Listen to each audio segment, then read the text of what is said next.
प्यारे बच्चों, आप सभी का हमारे चैनल पे बहुत बहुत स्वागत है। दोस्तों, आज के इस वीडियो माध्यम से क्लास 10th के बच्चों के लिए गृह विज्ञान का एक महा मैराथन क्लास लेकर के आ चुका हूं। और बच्चों, ये वीडियो उन विद्यार्थियों के लिए खास होने वाली है जो कि अब की बार 2024 बोर्ड परीक्षा में होम साइंस का पेपर देने वाले हैं। और दोस्तों, एक बात मैं पूरे यकीन के साथ बोल सकता हूं कि जो भी बच्चा इस पूरे सेशन को ईमानदारी से देख लेता है, अंत तक समझ लेता है, तो होम साइंस के पेपर में 70 नंबर बिल्कुल पक्का हो जाएगा।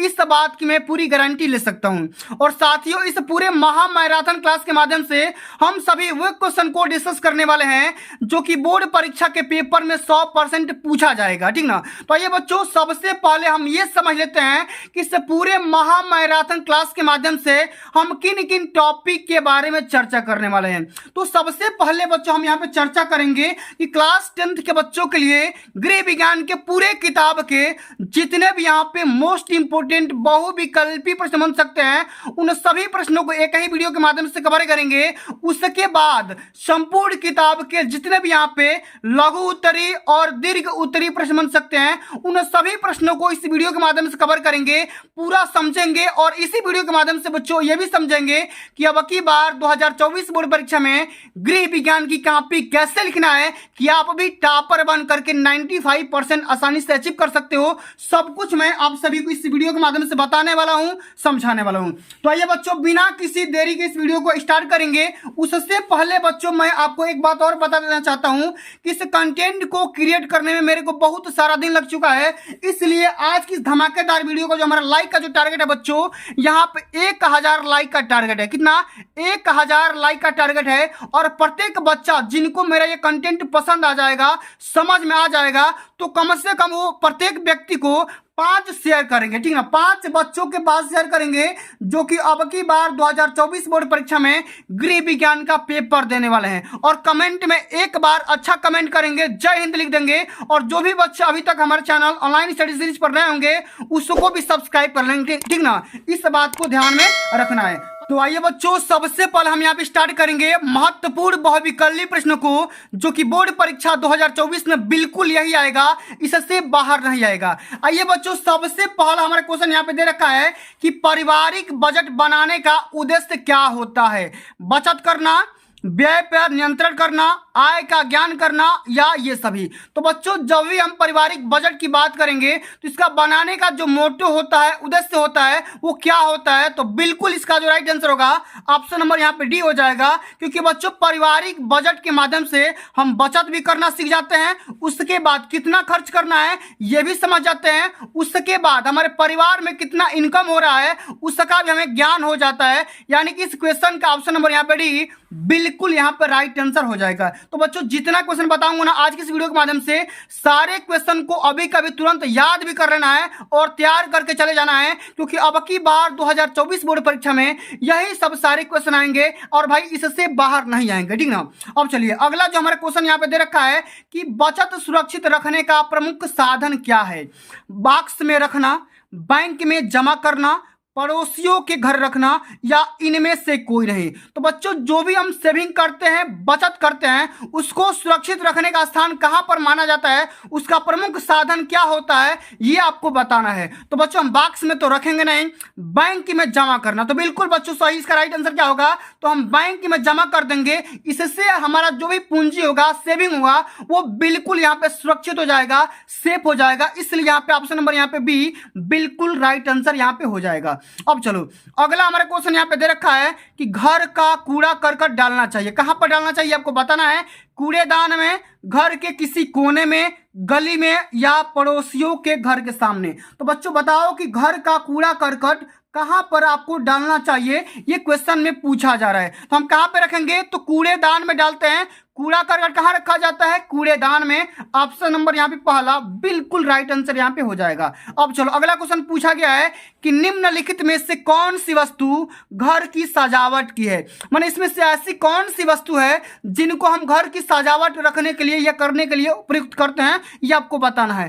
पेन, फूल, झाड़ू या बाल। तो बच्चों घर को सजावट करने के लिए, सजावटी सामान के लिए हम फूल का इस्तेमाल कर सकते हैं। यहाँ पे बी ऑप्शन बिल्कुल राइट आंसर हो जाएगा, ठीक ना। अगला हमारा question very very most important question है कि 1 किलोग्राम में कितने ग्राम होते हैं? 500 ग्राम, 1500 ग्राम, 1000 ग्राम या 2000 ग्राम। तो बच्चों 1 किलोग्राम में कितना ग्राम होता है? तो यहाँ पे होता है 1000 ग्राम। कितना ग्राम?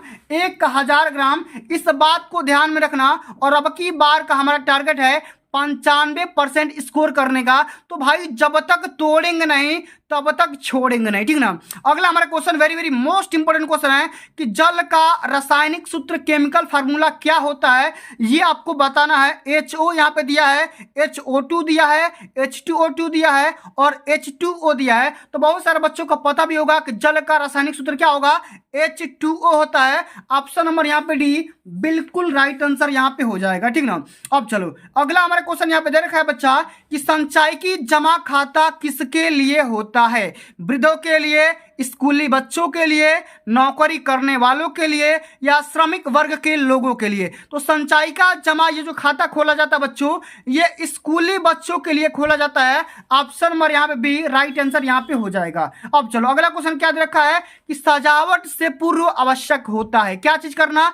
चित्र एकत्र करना, कालीन खरीदना, फूल का चुनाव करना या कमरे की सफाई करना। तो जब भी बच्चे हम सजावट करेंगे या किसी भी चीज को सजाएंगे ना, तो सजाने से पहले हमें क्या करना चाहिए? कमरे की सफाई करना चाहिए। ऑप्शन नंबर यहाँ पे डी बिल्कुल करेक्ट आंसर यहाँ पे हो जाएगा।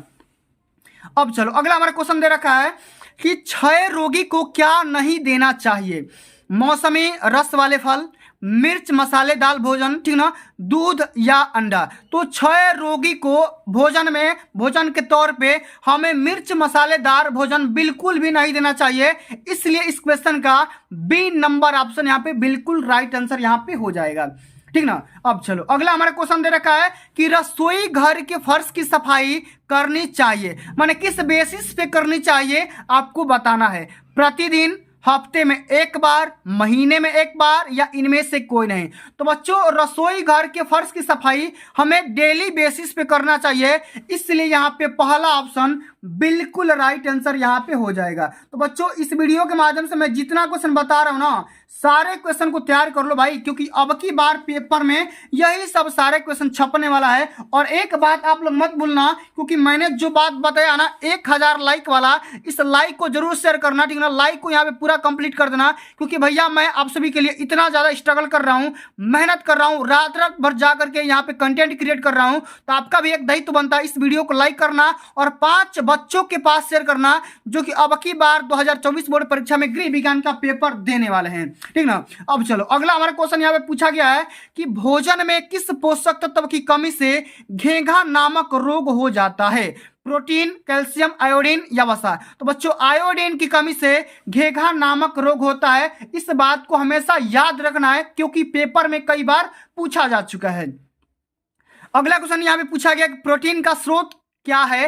प्रोटीन किससे प्राप्त होता है? दाल से, अंडा से, मछली से या इन सभी तत्वों से, ठीक ना। तो प्रोटीन हमें दाल से भी मिलता है, मछली से भी मिलता है और अंडा से भी मिलता है, यानी कि इसका राइट आंसर ऑप्शन नंबर यहाँ पे डी हो जाएगा, ठीक ना।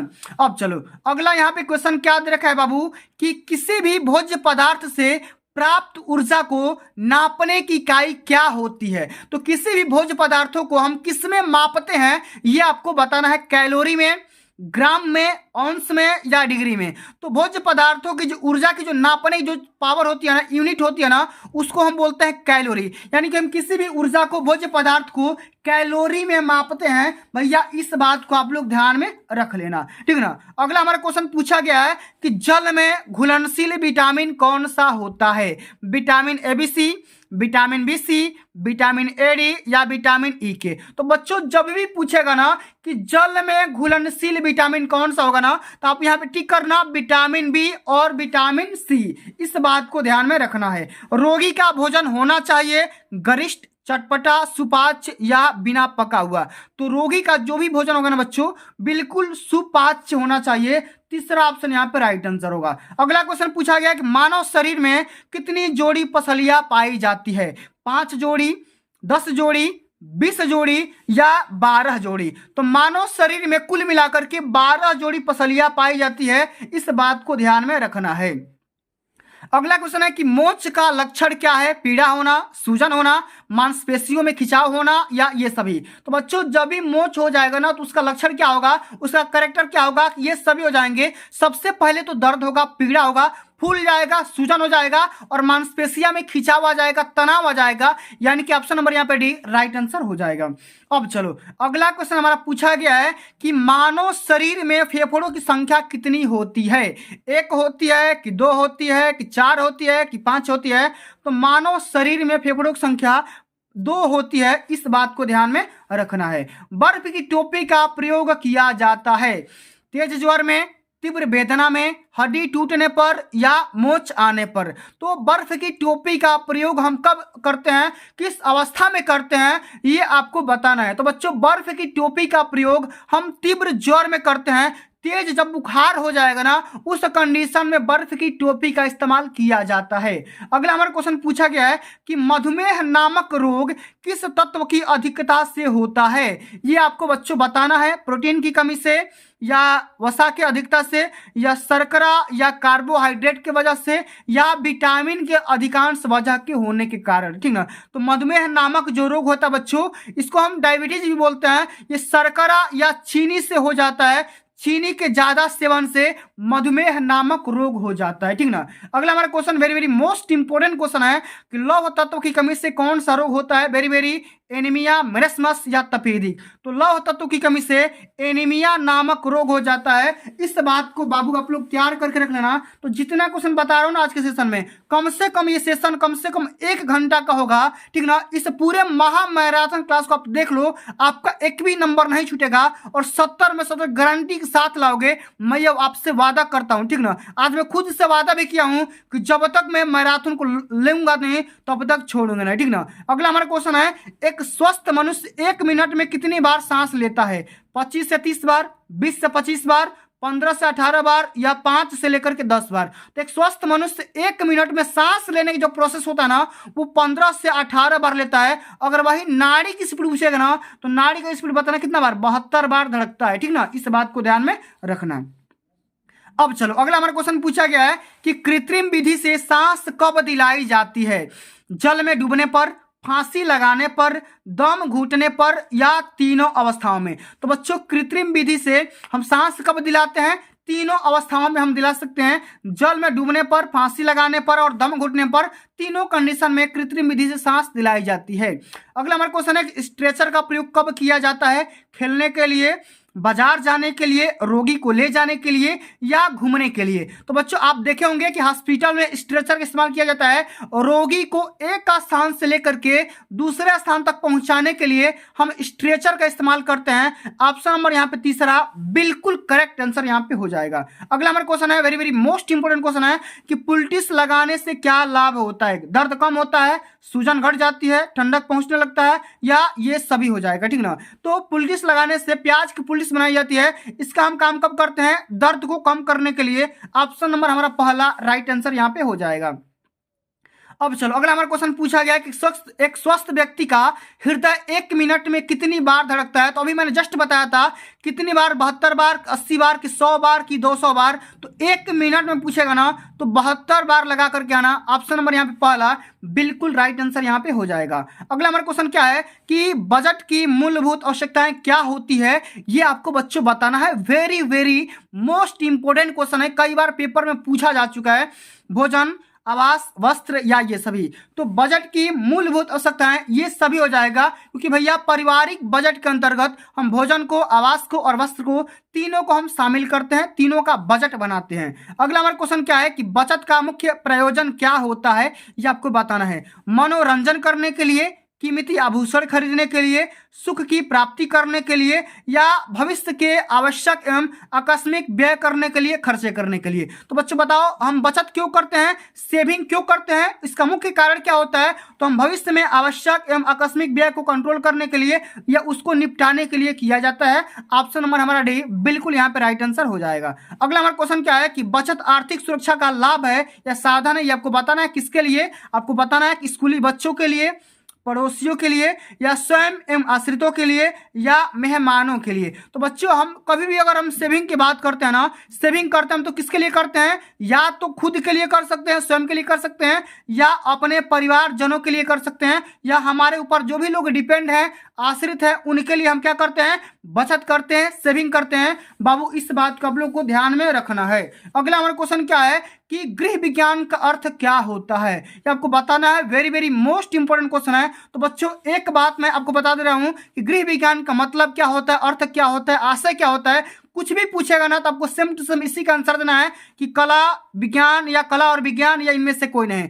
तो गृह विज्ञान का अर्थ होता है सबसे पहले कला और यहाँ पे विज्ञान, दोनों यहाँ पे बात यहाँ पे याद रखना है। और बच्चों एक बात भूल तो नहीं गए हो ना कि भैया मेरा टारगेट है 1000 लाइक का, इस बात को आप लोग मत भूलना। जो भी बच्चे अब तक अनजाने भूल चुके हैं वो 1000 लाइक का टारगेट जरूर पूरा कराएंगे। और इस पूरे महा मैराथन वीडियो के माध्यम से मैं पूरा, अभी तो एमसीक्यू चल रहा है ना, सब कुछ बताऊंगा, लघु उत्तरी भी बताऊंगा, और बोर्ड परीक्षा में जो पूछा जाएगा दीर्घ उत्तरी और लघु उत्तरी सब कुछ बताऊंगा, ठीक ना। अब की बार पूरा बताऊंगा, ठीक ना। अगला हमारा क्वेश्चन यहाँ पे पूछा गया कि सरकारी कर्मचारी को सेवानिवृत्ति के उपरांत प्राप्त होता है, मतलब जो भी इंसान सरकारी नौकरी में काम करता है और नौकरी करने के पश्चात जब वो रिटायर हो जाता है उसको क्या मिलता है? वेतन मिलता है कि पेंशन मिलता है कि बोनस मिलता है कि कोई नहीं मिलता है? तो बच्चों आप सभी को पता होगा क्या मिलता है? पेंशन उसको दिया जाता है। और वेतन जब तक वो काम करता रहेगा नौकरी में तब तक उसको वेतन दिया जाएगा। और 1-1 साल के बाद उसको क्या दिया जाता है? बोनस भी कभी कभी सालाना मिलता रहता है, या छमाही बोनस भी दिया रहता है।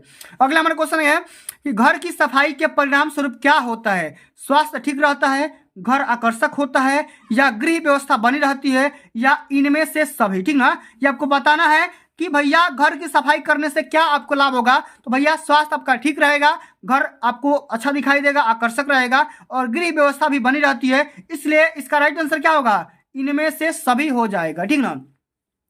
अगला हमारा क्वेश्चन क्या है कि सजावट का क्या अर्थ होता है, ये आपको बताना है। पर्दे लगाना, ठीक ना, चित्रों से घर सजाना, फूलों से घर सजाना, या घर सुव्यवस्थित करना, ठीक ना। तो सजावट का अर्थ क्या होता है? घर को सुव्यवस्थित रखना। ऑप्शन नंबर यहाँ पे डी बिल्कुल यहाँ पे राइट आंसर हो जाएगा। अगला हमारा क्वेश्चन क्या है कि H2O रासायनिक सूत्र किसका है, ये आपको बताना है। Very very most important question है।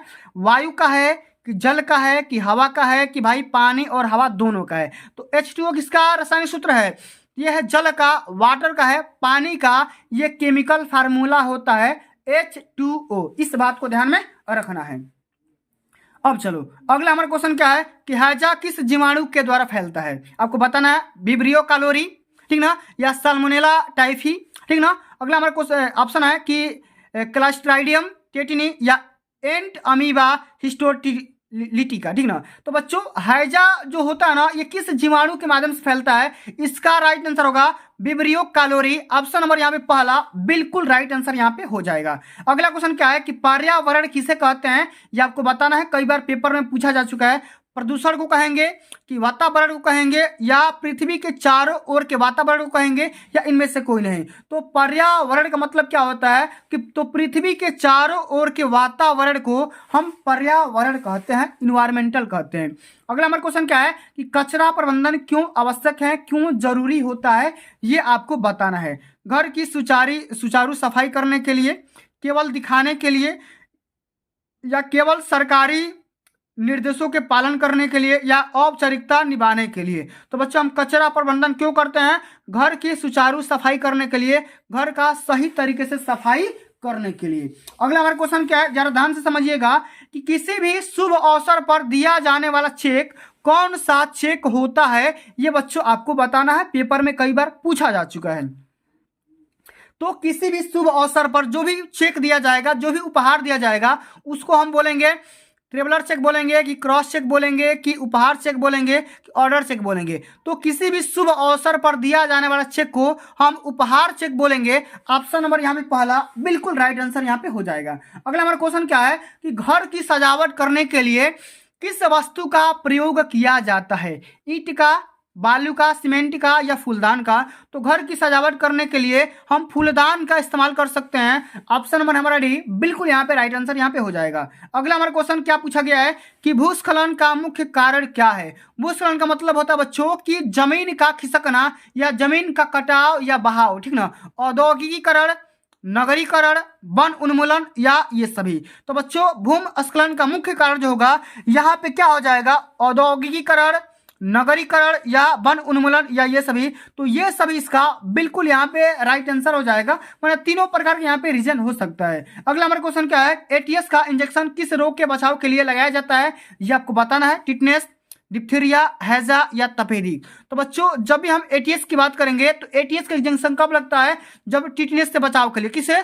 टिटनेस से बचाव करने के लिए हम एटीएस का टीका लगवाते हैं, इंजेक्शन लगवाते हैं, ठीक ना। अब चलो अगला हमारा क्वेश्चन क्या है कि अधिक भोजन शरीर के लिए क्या होता है?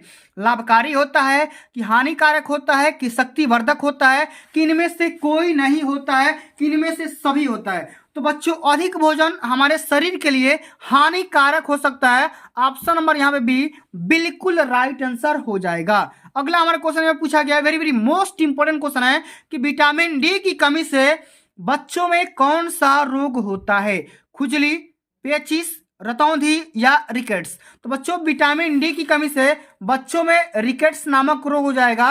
ऑप्शन नंबर यहाँ पे डी यहाँ पे राइट आंसर हो जाएगा। अगला हमारा क्वेश्चन क्या है कि सूर्य किरण से किस पोषक तत्व की प्राप्ति होती है?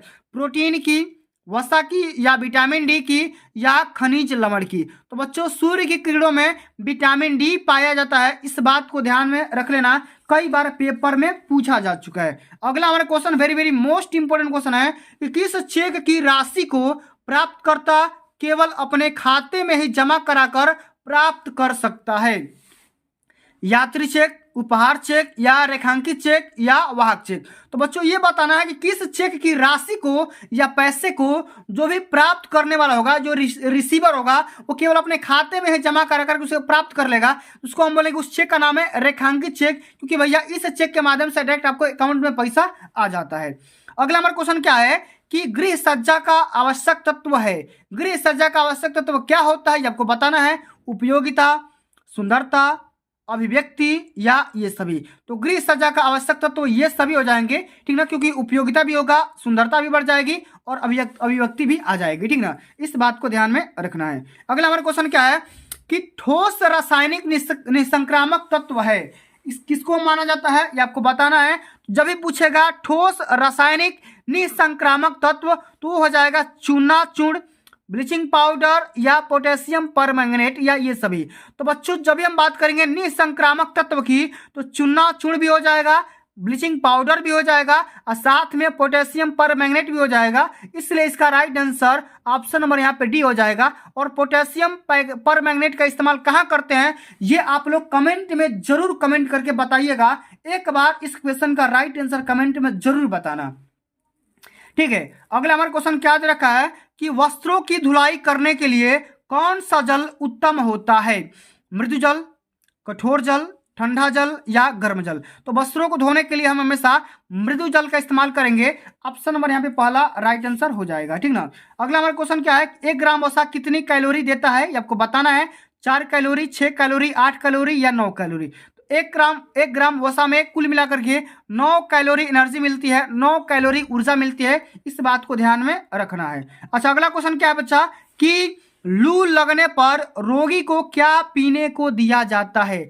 बार्ली वाटर, आम का पानी, शिकंजी या चाय? तो बच्चों लू लगने पर हम क्या करते हैं, व्यक्ति को आम का पानी पिलाते हैं, इस बात को ध्यान में रखना है। अगला हमारा क्वेश्चन क्या है कि अतिसार के रोगी को किस प्रकार का आहार देना चाहिए? उच्च प्रोटीन युक्त, उच्च रेशे युक्त, नरम व तरल या इनमें से कोई नहीं? तो बच्चों जब भी कोई भी व्यक्ति अतिसार रोग से पीड़ित होगा ना तो उसको हम क्या देंगे, नरम और तरल प्रकार के आहार देंगे, इस बात को ध्यान में आप लोग को रखना है।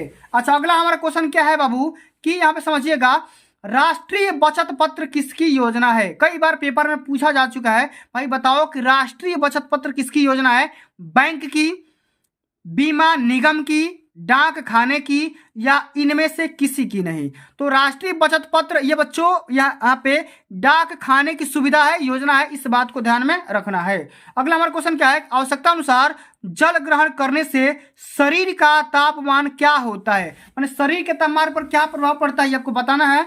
बढ़ जाता है कि घट जाता है कि नियमित रहता है कि अप्रभावित रहता है। तो आवश्यकता अनुसार जल को पीने से या जल का सेवन करने से जो भी हमारा शरीर का टेम्परेचर रहेगा वो नियमित रहता है। ऑप्शन नंबर यहाँ पे तीसरा राइट आंसर हो जाएगा। अच्छा, अगला क्वेश्चन क्या है कि ओजोन परत के विघटन के लिए मुख्य रूप से उत्तरदायी पदार्थ कौन सा होता है। तो ओजोन परत के विघटन के लिए मुख्य रूप से CFC उत्तरदायी होता है, CFC। इस बात को ध्यान में रखना भाई, कई बार पेपर में पूछा जा चुका है, ठीक ना। अच्छा, अगला हमारा क्वेश्चन क्या है कि ऊनी वस्त्र धोने के बाद सुखाने चाहिए, रस्सी पर, हैंगर में, समतल स्थान पर या इनमें से कोई नहीं। तो ऊनी वस्त्र को धोने के बाद हमें हमेशा समतल स्थान पर उसे सुखाना चाहिए। तीसरा ऑप्शन यहाँ पे राइट आंसर हो जाएगा। अगला हमारा क्वेश्चन क्या है कि खाने का सोडा मिलाकर पकाने से नष्ट होता है, क्या नष्ट हो जाता है ये आपको बताना है। कार्बोहाइड्रेट, खनिज लवण, प्रोटीन या विटामिन सी।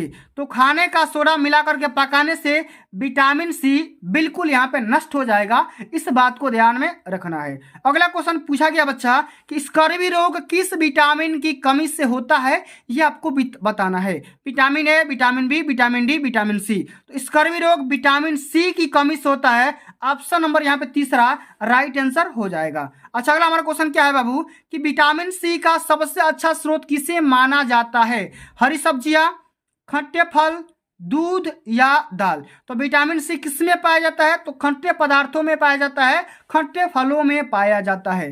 अच्छा, अगला क्वेश्चन क्या है, very very most important question है, कई बार पेपर में पूछा भी जा चुका है कि दूध में कौन सा विटामिन नहीं पाया जाता है। Vitamin A, vitamin D, vitamin C, vitamin K. तो बच्चों दूध में विटामिन सी नहीं पाया जाता है कि भैया दूध खट्टा बिल्कुल भी नहीं होता है, इस बात को ध्यान में रखना है। भैया अभी तो और बाकी है, कितना सर कराओगे, आप तो परेशान हो गए कि बहुविकल्पी कितना कराओगे। तो बाबू मैं पूरा किताब कराऊंगा, आज मैं प्रण लेकर के आया हूं कि जब तक तोड़ेंगे नहीं तब तक भैया छोड़ेंगे नहीं, क्योंकि महा मैराथन क्लास जो मैं लेकर के आ चुका हूं ना, 70 में 65 दिलाने का मैं वादा कर लिया हूं। भैया टॉपर बनना है, 95% कैसे आएगा, तो पूरा जब MCQ देखेंगे, पूरा किताब हल करेंगे और पूरा वीडियो देखेंगे, तब जाकर के हम यहाँ पे टॉप करने वाले हैं। अगला हमारा क्वेश्चन क्या है कि जल को कीटाणु रहित करने के लिए कौन सी गैस का प्रयोग किया जाता है, नाइट्रोजन, क्लोरीन, हाइड्रोजन या कार्बन डाइऑक्साइड। तो बच्चों जल को कीटाणु रहित बनाने के लिए हम यहाँ पे किस प्रकार का क्लोरीन का इस्तेमाल करते हैं, दूसरा ऑप्शन यहाँ पे बिल्कुल राइट आंसर हो जाएगा। अच्छा, अगला क्वेश्चन क्या है कि अशुद्ध जल से कौन सा रोग होता है, ये आपको बताना है। क्षय रोग, चेचक, हैजा या इनमें से कोई नहीं।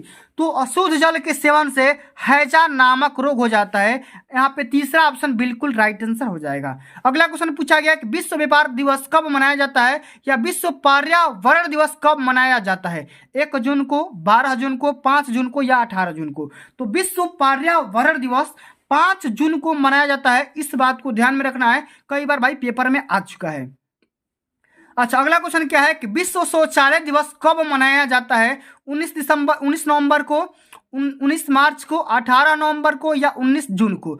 तो विश्व शौचालय दिवस 19 नवंबर को मनाया जाता है, इस बात को ध्यान में रखना है, कई बार पेपर में आ चुका है ये भी क्वेश्चन। मच्छरों से कौन सा रोग फैलता है, चेचक, क्षय रोग, टाइफाइड या मलेरिया। तो मच्छरों से आप सभी का मलेरिया नामक यहाँ पर रोग फैलता है, इस बात को ध्यान में रख लेना। अगला क्वेश्चन क्या है कि काटने से पहले कपड़े पर किससे निशान लगाया जाना चाहिए, ये आपको बताना है, ठीक ना। फ्रेंच चाक से, पेंसिल से, मिल्टन चाक से या पेन से। तो कपड़ा काटने से पहले हमें कपड़े पर निशान लगाने के लिए मिल्टन चाक का इस्तेमाल करना चाहिए, तीसरा ऑप्शन यहाँ पे राइट आंसर हो जाएगा। अच्छा, अगला क्वेश्चन क्या है कि नील का प्रयोग किस वस्त्र पर करते हैं, रेशमी पर, ऊनी पर, रंगीन पर या सफेद सूती पर। तो नील का प्रयोग हम कहाँ करते हैं, सफेद और सूती प्रकार के वस्त्रों पर करते हैं, ऑप्शन नंबर हमारा डी यहाँ पे राइट आंसर हो जाएगा। अच्छा, अगला क्वेश्चन क्या है कि रसोई घर के सबसे निकट क्या होना चाहिए, ड्राइंग रूम, शयन कक्ष, भोजन कक्ष या बच्चों का कमरा। तो रसोई घर के जस्ट बगल में यहाँ पे भोजन कक्ष होना चाहिए, क्योंकि ऑप्शन नंबर यहाँ पे तीसरा राइट आंसर हो जाएगा। ठीक ना। अच्छा, अगला हमारा क्वेश्चन क्या है बाबू कि बचत की आवश्यकता है मनोरंजन करने के लिए, बंगला खरीदने के लिए, भविष्य के आकस्मिक खर्चों के पूर्ति करने के लिए, या ये सभी। तो हम बचत किस लिए करते हैं? इन सभी कामों को पूर्ति करने के लिए हम सेविंग करते हैं। ठीक ना। अगला हमारा क्वेश्चन क्या है बाबू कि फूलदान में फूल न सूखने के लिए पानी डालना चाहिए। नमक, पानी के साथ क्या डालना चाहिए? नमक, तांबा, सोडा या साबुन। तो हम क्या डालते हैं? पानी के साथ में नमक भी डाल देना चाहिए ताकि फूल ना सूखे। अगला हमारा क्वेश्चन क्या है? संक्रामक रोग कैसे फैलता है? वायु के द्वारा, जल के द्वारा, संपर्क के द्वारा, या ये सभी के द्वारा। तो ये सभी इसका बिल्कुल राइट आंसर यहाँ पे हो जाएगा। अच्छा, अगला हमारा क्वेश्चन क्या है बाबू कि रेशमी वस्त्रों को कैसे धोना चाहिए? पीट कर, रगड़ कर, पटक कर, या इनमें से कोई नहीं। तो रेशमी वस्त्रों को हमें क्या करना चाहिए बच्चों? हमें इनमें से कोई नहीं हो जाएगा, क्योंकि रेशमी वस्त्रों को कैसे धोना चाहिए? ना पीट कर धोएंगे, ना रगड़ कर धोएंगे, ना पटक कर धोएंगे, आराम से धोएंगे। इनमें से सभी इसका राइट आंसर हो जाएगा। अच्छा, अगला क्वेश्चन हमारा क्या है बाबू कि सोडियम प्राप्ति का अच्छा स्रोत क्या है? गुड़ है कि नमक है कि नींबू है कि हल्दी है? तो सोडियम प्राप्ति का सबसे अच्छा स्रोत क्या है बाबू? तो नमक है, क्योंकि नमक जो बनता है ना NaCl से बनाया जाता है, NaCl से बनाया जाता है। अगला हमारा क्वेश्चन क्या है कि भोजन पकाने का उद्देश्य क्या होता है? मतलब हम भोजन क्यों पकाते हैं ये आपको बताना है। क्यों पकाते हैं बताओ? भोजन को सुपाच्य बनाने के लिए, भोजन को रोगजनक जीवों से मुक्त कराने के लिए, या भोजन को विविधता प्रदान करने के लिए, या ये सभी। तो बच्चों इसका राइट आंसर क्या होगा? तो ये सभी हो जाएगा, क्योंकि भैया ये सभी इसका बिल्कुल राइट आंसर होगा। अच्छा, अगला क्वेश्चन हमारा क्या है कि कौन सा पदार्थ लेने से हमें तुरंत ऊर्जा मिलती है? ग्लूकोज, विटामिन, प्रोटीन, या खनिज लवण। तो बच्चों ग्लूकोज के सेवन से आपको तुरंत एनर्जी मिलती है, इस बात को ध्यान में रखना है। अच्छा, अगला हमारा क्वेश्चन क्या है बाबू कि डीपीटी का टीका किन रोगों के सुरक्षा के लिए किया जाता है या लगाया जाता है? ठीक है, बताना है। तो बच्चों डीपीटी का जब भी टीका लगाया जाएगा तो डिप्थीरिया, कुकर खांसी और टिटनेस के रोगों से बचाव करने के लिए हम डीपीटी का टीका लगाते हैं। ऑप्शन नंबर यहाँ पे दूसरा बिल्कुल राइट आंसर यहाँ पे हो जाएगा। अच्छा, अगला हमारा क्वेश्चन क्या है बाबू कि कपड़ा काटने का उचित स्थान क्या होता है? गोद में रखकर काटेंगे कि हाथ में रखकर लेकर काटेंगे, या मेज या पटरे पर रखकर काटेंगे, या कहीं भी रख करके काट सकते हैं? तो बच्चों कपड़ा काटने का जो उचित स्थान माना जाता है ना वो मेज या पटरे पर रख करके काट सकते हैं। तीसरा ऑप्शन यहाँ पे राइट आंसर हो जाएगा। अच्छा, अगला हमारा क्वेश्चन क्या है बाबू कि वस्त्रों को धोने का लाभ क्या होता है? वस्त्र साफ हो जाते हैं, वस्त्रों की दुर्गंध दूर हो जाती है, व्यक्ति स्वस्थ रहता है, या ये सभी। तो बच्चों इसका राइट आंसर क्या होगा? ये सभी हो जाएगा, क्योंकि भैया इसके माध्यम से इतने प्रकार की सुविधा मिल जाती है। अगला हमारा क्वेश्चन क्या है कि रसोई घर के निकट नहीं होना चाहिए? शौचालय, शयन कक्ष, बच्चों का कमरा, या भोजन कक्ष। तो रसोई घर के जस्ट बगल में शौचालय बिल्कुल भी नहीं होना चाहिए, इस बात को ध्यान में रखना है। अच्छा, अगला हमारा क्वेश्चन क्या है बाबू कि किस प्रकार के भोज्य पदार्थ हमें रोगों से बचाते हैं? बिस्किट, चावल, ताजा मौसमी फल व हरी सब्जियां, या चीनी। तो इसका राइट आंसर क्या होगा? ऑप्शन नंबर यहाँ पे तीसरा हो जाएगा। ताजे मौसमी फल और हरी सब्जियों के सेवन से आप स्वस्थ रह सकते हो, कोई रोग नहीं होगा। ठीक ना। अगला हमारा क्वेश्चन क्या है? ऊर्जा का प्रमुख साधन क्या होता है ये आपको बताना है। कार्बोहाइड्रेट, प्रोटीन, विटामिन, या खनिज लवण। तो बच्चों ऊर्जा का जो सबसे प्रमुख साधन होता है ना वो कार्बोहाइड्रेट होता है, इस बात को ध्यान में रखना है बच्चा। ऑप्शन नंबर पहला यहाँ पे राइट आंसर हो जाएगा। अच्छा, अगला हमारा क्वेश्चन क्या है कि किस तत्व के कारण हड्डियां मजबूत होती है? लौह तत्व के कारण, सोडियम के कारण, मैग्नीशियम के कारण, या कैल्शियम के कारण। तो बच्चों सोडियम या मैग्नीशियम या कैल्शियम या लौह तत्व क्या होगा? तो इसमें बच्चों यहाँ पे हो जाएगा कैल्शियम के वजह से हड्डियां मजबूत होती है। ठीक ना, इस बात को ध्यान में रखना है। अब चलो बच्चों आगे बढ़ जाते हैं, जो कि इस वीडियो का सबसे अंतिम नंबर बहुविकल्पी प्रश्न रहने वाला है। उसके बाद बच्चों स्टार्ट करेंगे सबसे पहले लघु उत्तरी, उसके बाद दीर्घ उत्तरी प्रश्नों को स्टार्ट करेंगे। वह कौन सा अंग है जिसमें हड्डी टूटने पर खपची नहीं बांधी जाती है? कलाई, घुटना, कोहली या खोपड़ी। तो बच्चों खोपड़ी के टूटने से, खोपड़ी में अस्थि भंग होने की वजह से इसमें कपची नहीं बांधा जाएगा। ऑप्शन नंबर हमारा तीसरा बिल्कुल यहाँ पे राइट आंसर हो जाएगा। बाबू इस बात को ध्यान में आप लोग रख लेना। अब चलो बच्चों आइए बात करते हैं कक्षा 10 के बच्चों के लिए गृह विज्ञान का जितने भी यहाँ पे मोस्ट इंपोर्टेंट लघु उत्तरीय प्रश्न बन सकते हैं उन सभी प्रश्नों को इस वीडियो के माध्यम से देखेंगे और इसके बाद दीर्घ उत्तरीय प्रश्नों को भी समझेंगे जो कि बोर्ड परीक्षा के पेपर में सबसे ज्यादा नंबर में बच्चों पूछा जाता है। इस बात को आप लोग क्या करना है, ध्यान में रखना है, ठीक ना। चलो अब चलो बच्चों यहाँ पे सबसे पहला क्वेश्चन क्या पूछा गया है समझते हैं कि पारिवारिक बजट गृहिणी के व्यय को नियंत्रित करने के लिए आवश्यक होता है, स्पष्ट करना है। इस क्वेश्चन को स्पष्ट करना है क्योंकि भैया जब भी हम पारिवारिक बजट बनाते हैं इससे व्यय को कंट्रोल किया जा सकता है, नियंत्रित किया जा सकता है, ठीक ना। इस क्वेश्चन को व्याख्या करना है, स्पष्ट करना है। कैसे लिखेंगे पेपर में कि आपका एक भी नंबर ना कटेगा, सबसे पहले समझिएगा यहाँ पे आंसर लिखेंगे कि पारिवारिक बजट द्वारा गृहिणी के व्यय का नियंत्रण घरेलू एवं पारिवारिक आवश्यकताओं की पूर्ति का दायित्व सामान्यतः गृहिणी का ही होता है। माने घर का जो भी रख रखाव होता है, कंट्रोल करने का जो सिस्टम होता है वो ऐसा माना जाता है कि औरतों के पास में ही होता है, औरतों के हाथ में ही होता है कि कितना खर्च करना है, कितना बचाना है और कितना सेविंग करना है, ठीक ना। इसके लिए गृहिणी को व्यय करना होता है, आवश्यकताएं असीमित जबकि आय सीमित होता है। आप सभी को पता होगा बच्चों कि जो भी हमारी जरूरतें होती है वो अनलिमिटेड है और हमारा जो इनकम है वो सीमित है। इनकम क्या है, सीमित है। इस स्थिति में परिवार के सदस्यों की अधिक से अधिक आवश्यकताओं की पूर्ति करने के लिए विशेष सूझ समझकर या बूझकर व्यवस्थित ढंग से व्यय करना आवश्यक होता है। पारिवारिक आय को आय की सीमाओं में रखने के लिए आवश्यक होता है कि संपूर्ण अनुमानित व्यय को लिख लिया जाए और उसका लेखा जोखा पारिवारिक आय के अनुरूप तैयार किया जाए। माने कितना खर्चा हो रहा है, कितना इनकम है, उसी के हिसाब से खर्चा किया जाए। इस प्रक्रिया को ही पारिवारिक बजट बनाना कहते हैं। पारिवारिक बजट बनाते समय आय को ध्यान में रखकर कुछ कम महत्वपूर्ण आवश्यकताओं को पूर्ति को छोड़ दिया जाता है।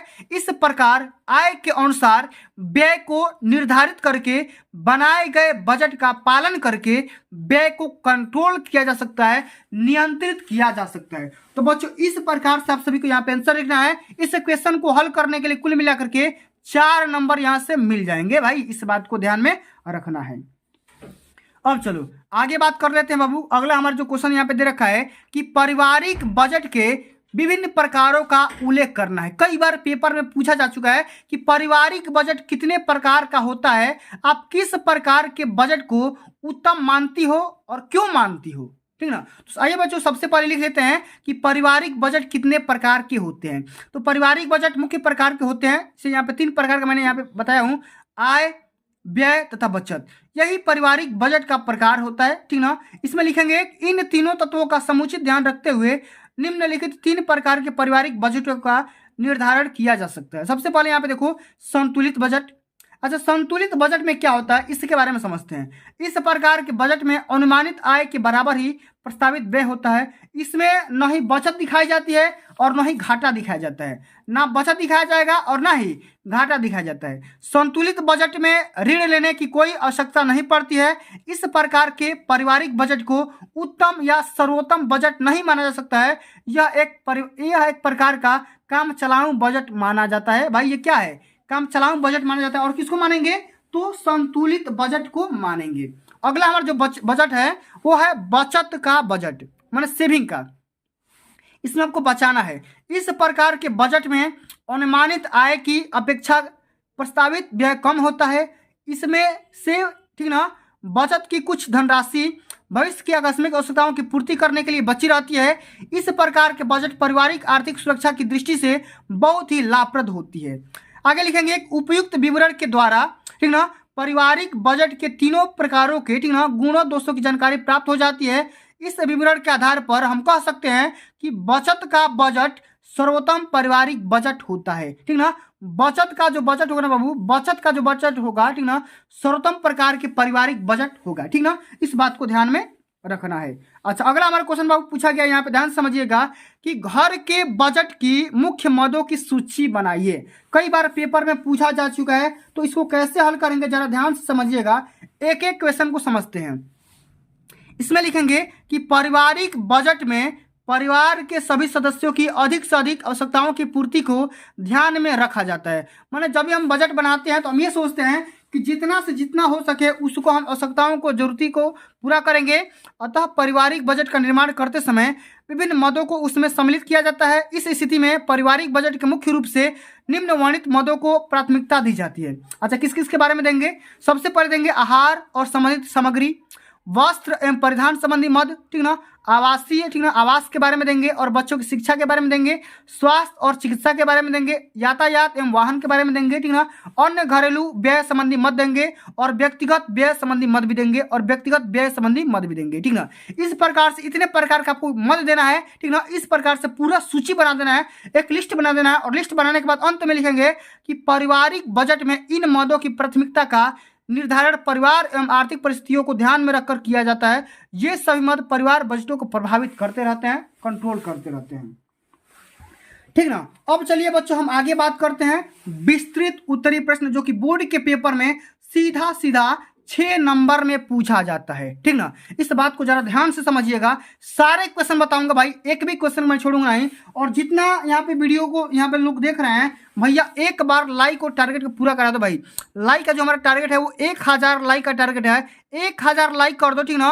और वीडियो कम से कम 5 ऐसे बच्चों में शेयर करना है जो कि फ्यूचर बोर्ड एग्जाम या अब की बार 2024 बोर्ड परीक्षा में होम साइंस का पेपर देने वाला है। और एक बार एक प्यारा सा कमेंट करना है, जय हिंद कर दो, या जो आपको मन करे वो आपको एक बढ़िया सा कमेंट कर देना है। लेकिन ये वाला टारगेट जरूर पूरा कराना, 1000 लाइक का टारगेट पक्का पूरा करा देना और 5 बच्चों के पास शेयर जरूर करना। आइए बच्चों बिना किसी देरी स्टार्ट करते हैं। सबसे पहला हमारा क्वेश्चन पूछा गया है कि घायल के स्थानांतरण से क्या तात्पर्य होता है?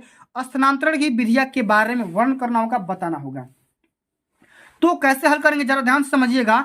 लिखेंगे घायल का स्थानांतरण, इसमें लिखेंगे कि दुर्घटना स्थल पर प्रायः चिकित्सा स्थानों का अभाव होता है, ठीक ना, साधनों का अभाव होता है। इसलिए घायल व्यक्ति को किसी सुरक्षित एवं सुविधाजनक स्थान पर ले जाना हितकर रहता है।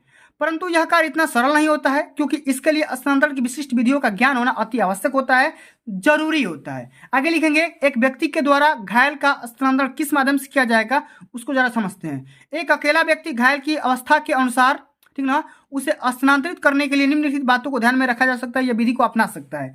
सबसे पहले यहाँ पे विधि आती है सहारा देकर के ले जाना, ठीक ना। इसमें क्या होगा, व्यक्ति को सहारा देकर के ले जाएंगे। इसमें लिखेंगे कि दुर्घटनाग्रस्त व्यक्ति यदि होश में है या चल सकता है तो उसे व्यक्ति को सहारा देकर के एक स्थान से दूसरे स्थान तक या हॉस्पिटल में पहुंचा सकता है। अगला हम लिखेंगे विधि गोद में ले जाना, ठीक ना। मूर्छित घायल व्यक्ति को दुर्घटना स्थल पर ले जाने के लिए पीठ का बल सीधा लिटा करके हाथ से उसकी दोनों टांगे घुटने के ऊपर नीचे हाथ डाल करके दूसरे हाथ से कमर को पकड़ करके आसानी से ले जा सकता है, गोद में उठा करके आसानी से ले जा सकता है। अगला हमारा विधि है पीठ पर लाद करके भी एक स्थान से दूसरे स्थान तक पहुंचा सकता है, ठीक है। इसमें लिखेंगे कि दुर्घटनाग्रस्त व्यक्ति यदि होश में है और उसे दूर तक ले जाना है तो उसे पीठ पर लाद कर ले जाया जा सकता है। अगला हमारा विधि है कंधे पर लाद कर। इसमें लिखेंगे कि मूर्छित व्यक्ति को स्थानांतरित करने के लिए यह सर्वोत्तम विधि मानी जाती है।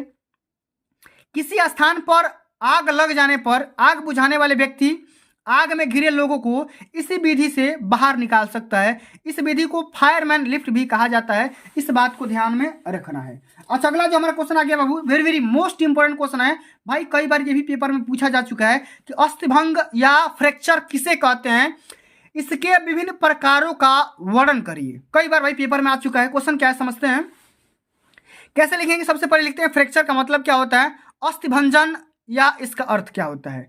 तो शरीर के किसी भी अंग की अस्थि के टूट जाने को अस्थिभंजन कहते हैं। यदि कोई अस्थि पूरी तरह से नहीं टूटे परंतु उसमें साधारण सी दरार भी आ जाए, क्रैक हो जाए, तो उसे अस्थिभंजन की ही श्रेणी में रखा जाता है। अगर क्रैक भी आएगा, ठीक ना, मोच भी आएगा, तो भी उसको क्या करेंगे, अस्थिभंजन के श्रेणी में रखेंगे, इस बात को ध्यान में रखना।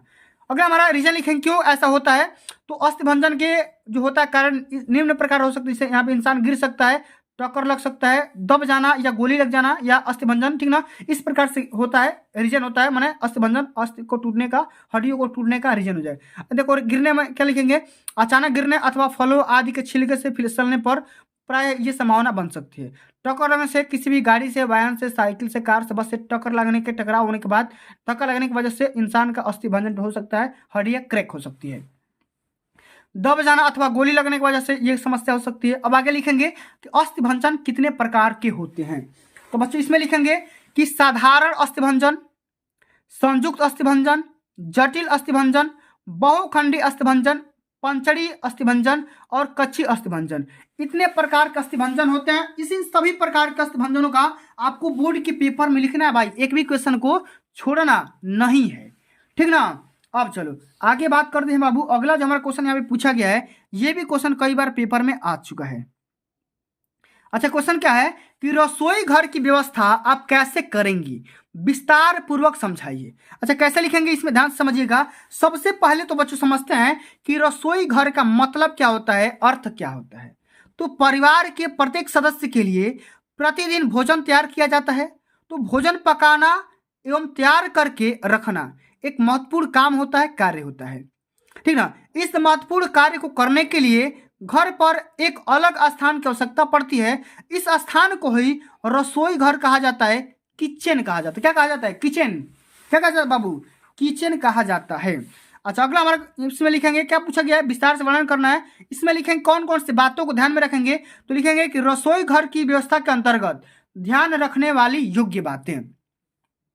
कैसे लिखेंगे कि रसोई घर की सुव्यवस्था बनाए रखना गृहिणी का परम कर्तव्य माना जाता है।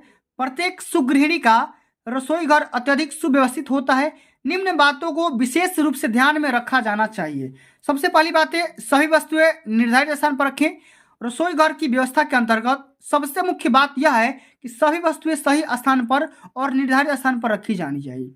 अगला पॉइंट इसमें लिखेंगे कि ईंधन के साधन की उचित व्यवस्था, मान ईंधन कहाँ पे रखना है, गैस सामग्री कहाँ पे रखना है, उसका एक अलग से चूल्हा, चौकी या जो भी होता है ना, उसका एक फिक्स स्थान होना चाहिए।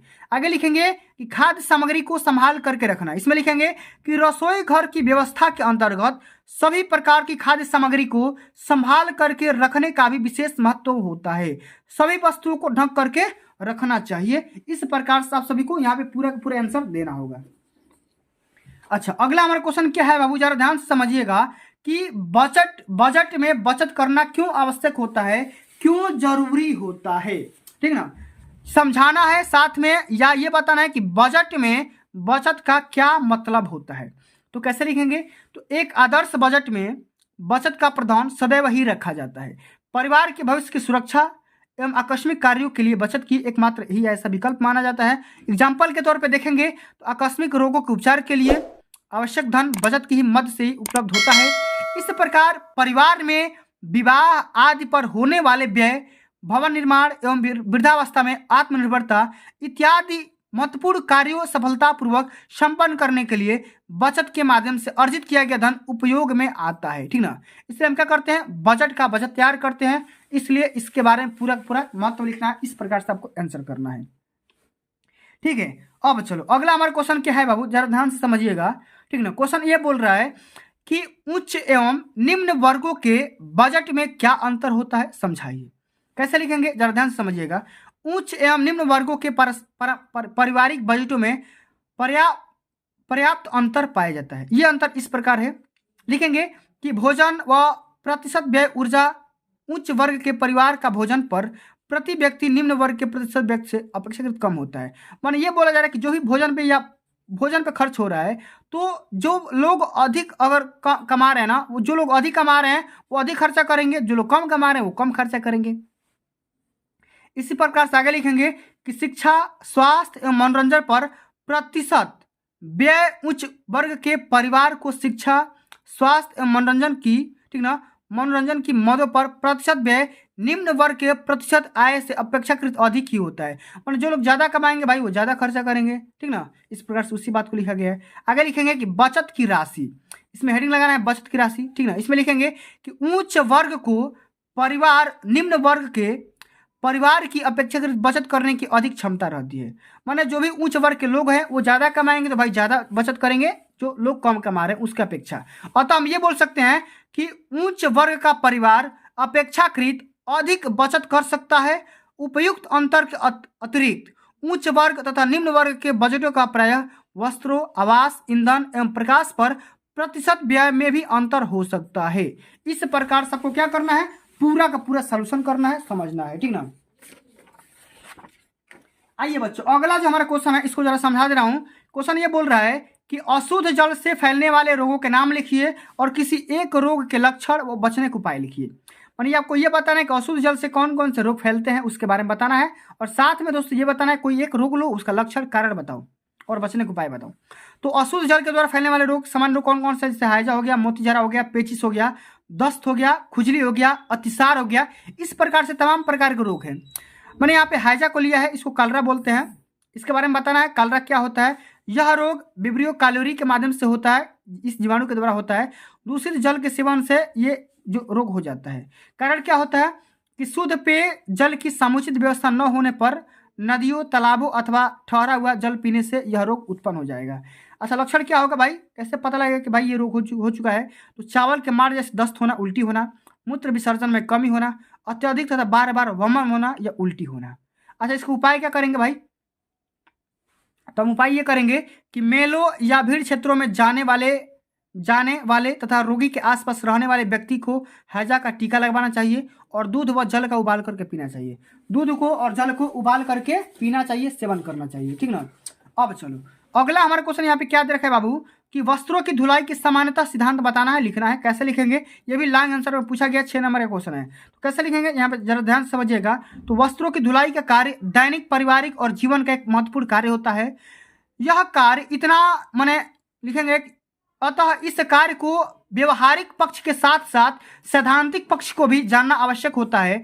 वस्त्रों की धुलाई करने के लिए सैद्धांतिक पक्ष के अंतर्गत 2 तत्वों की जानकारी आवश्यक होती है। प्रथम यह है कि वस्त्र कैसे गंदे और मैले होते हैं, सबसे पहले इसके बारे में जानकारी लेना है। और दूसरा यह है कि इन्हें साफ कैसे किया जाए, इसका उपाय क्या होगा। वस्त्रों की गंदगी के लिए 2 कारक जिम्मेदार हो सकते हैं। सबसे पहले लिखेंगे कि प्रथम धूल या उड़ने वाली गंदगी। इस प्रकार की गंदगी को वस्त्रों से अलग करने के लिए कुछ अतिरिक्त उपाय करने पड़ते हैं, उसे ही व्यवस्थित धुलाई कहा जाता है, ठीक ना। आगे लिखेंगे बच्चों कि वस्त्रों को जल तथा शोधक पदार्थ या साबुन आदि के माध्यम से धुल करके हम साफ कर सकते हैं, क्लीन कर सकते हैं, ठीक ना। इस प्रकार से आप सभी को बोर्ड के पेपर में इतना सटीक तरीके से आंसर देना होगा। अब चलिए बच्चों आगे बात कर लेते हैं। अगला जो हमारा क्वेश्चन पूछा गया है, यह भी कई बार पेपर में आ चुका है, very very most important question है कि फेफड़ों की संरचना या रचना एवं कार्य चित्र की सहायता से स्पष्ट करना है। सबसे पहले बच्चों क्या करना है, फेफड़ों का फिगर बनाना है, आर्ट बनाना है, कला करना है, रचना करना है, ठीक ना। उसके बाद फेफड़ा कौन सा काम करता है उसके बारे में भी आप सभी को यहाँ पे लिखना होगा। तो कैसे करेंगे, सबसे पहले यहाँ पे देखिएगा फेफड़ों की रचना। इसमें क्या लिखेंगे कि फेफड़े से संबंधित कौन कौन से वो पार्ट है जो काम करते हैं, ठीक ना, उसके बारे में समझते हैं।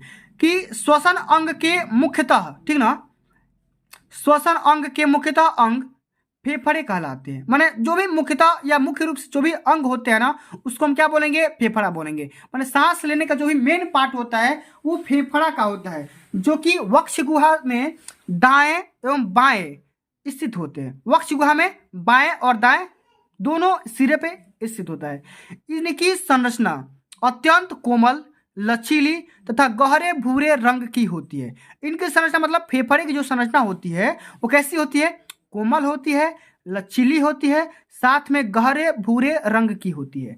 इसके चारों ओर एक पतली झिल्ली का आवरण होता है। इस आवरण को फुफ्फुसीय आवरण अथवा प्लूरी कहते हैं। क्या कहते हैं, प्लूरी कहते हैं। दायां फेफड़ा बाएं की अपेक्षा बड़ा होता है और बाएं फेफड़े में एक अधूरी खांच होती है तथा यह 2 पिंडों में बना होता है, ठीक ना।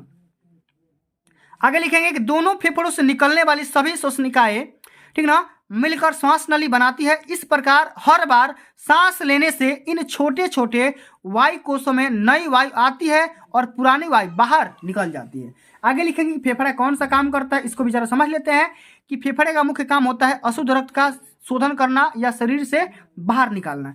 श्वसन क्रिया में फेफड़े उनमें प्रवेश करने वाली वायु से ऑक्सीजन सोखती है तथा इसमें रक्त के प्राप्त कार्बन डाइऑक्साइड को छोड़ देता है। रुधिर में लाल रक्त कणिकाएं जो WBC होती है ना, ठीक ना, या RBC होती है, उसको क्या करता है होती है, और रुधिर का लाल रक्त होमोग्लोबिन नामक विशिष्ट पदार्थ को उपस्थिति के कारण होती है। ठीक ना, इस प्रकार से आपको यहाँ पे राइट आंसर लिखना होगा। अब चलिए बच्चों, अगला जो हमारा क्वेश्चन यहाँ पे पूछा गया है, जरा ध्यान से समझिएगा कि गर्म सेक से आप क्या समझते हैं, क्या लाभ होता है, और गर्म सेक की कौन कौन सी विधियां मानी जाती है, उसके बारे में आप सभी को चर्चा करना होगा, लिखना होगा। तो आइए सबसे पहले समझ लेते हैं भैया कि गर्म सेक क्या होता है और उसकी कौन कौन सी विधियां मानी जाती है। तो गर्म पानी की बोतल द्वारा सेक अथवा शुष्क गर्म सेक, ठीक ना, वात रोग, पेट, गले, दांत, ठीक ना, आदि के दर्द अथवा क्षय रोग में लाभप्रद रहती है। गर्म सेक की प्रचलित विधियां निम्नलिखित है। सबसे पहले गर्म पानी की सेक, शुष्क सेक, ठीक ना, और यहाँ पे देखो कई प्रकार की विधियां मैं बताऊंगा इस वीडियो के माध्यम से, जरा ध्यान से समझिएगा कि सबसे पहले लिखेंगे कि गर्म पानी की सेक। इसमें क्या लिखेंगे कि इस विधि में मलमल के कपड़े को तौलियों में लपेट कर, ठीक ना, चिलमची के ऊपर, ठीक ना, रख देते हैं और तौलिए पर गर्म पानी डालते हैं। अब तौलिए के दोनों सिरों पर को पकड़ करके निचोड़ते हैं। अब मलमल के कपड़े को निकाल करके किसी भी अंग की, ठीक ना, सिकाई कर देते हैं। इस प्रकार से आप सभी को गर्म पानी का सेक देना होता है। ठीक ना, आगे लिखेंगे शुष्क सेक कैसे दिया जाता है। तो शुष्क सेक दो कंडीशन में दिया जाएगा। सबसे पहले लिखेंगे कि गर्म पानी की बोतल के माध्यम से। इसमें लिखेंगे कि बोतल में पानी को भर करके उसकी हवा निकालकर उसका मुंह बंद कर देते हैं। पानी अधिक गर्म होने पर बोतल के चारों ओर तौलिया लपेट करके सिकाई कर दिया जाता है। आगे लिखेंगे रेत की थैली के द्वारा। इसमें क्या होगा कि रेत की ट्रे में रख करके, ठीक है, रेत को क्या करेंगे, ट्रे में रख करके गर्म किया जाएगा। अब थैली में भर करके किसी भी अंग की सिकाई किया जा सकता है। आगे लिखेंगे सामान्य शुष्क विधि, ठीक ना। इसमें क्या लिखेंगे कि इस विधि के माध्यम से रुइयों, ठीक ना, तथा, ठीक ना, रुइयों तथा कपड़े आदि को किसी भी तवे पर रख करके गर्म किया जाता है और रोगी को पीड़ित अंगों के माध्यम से यहाँ पे सिकाई कर दिया जाता है। ठीक ना, तो बच्चों इस प्रकार से आप सभी को लॉन्ग आंसर, शॉर्ट आंसर और एमसीक्यू किस प्रकार से सॉल्व करना है मैंने इस मैराथन पूरे वीडियो के माध्यम से बता दिया, समझा दिया। तो जिन बच्चों को आज का हमारा ये मैराथन समझ में आया होगा, पसंद आया होगा, तो एक बार, ठीक ना, एक बार जय हिंद का नाम लेकर के, ठीक ना, जय हिंद का नारा लगा करके एक बार वीडियो को लाइक कर देंगे। और जिन बच्चों को कंटेंट मेरा समझ में आ गया होगा, पसंद आया होगा, तो कम से कम 5 बच्चों के पास शेयर करेंगे और एक प्यारा सा कमेंट करेंगे। और जो भी बच्चे अभी तक हमारे चैनल ऑनलाइन स्टडी सीरीज पर नए होंगे उसको भी सब्सक्राइब कर लेंगे। और बच्चों एक बात मत भूलना, जो कि मैं आप सभी से हर बार बोलते आ रहा हूं कि भैया जो हमारा लाइक का टारगेट है वो 1K का है। क्या है, 1K का है, 1000 लाइक का टारगेट है, इसको जरूर पूरा करवा देना। ठीक ना, तो बच्चों आज के लिए बस इतना ही। मिलते हैं अगली वीडियो में, तब तक के लिए जय हिंद, जय भारत, वंदे मातरम।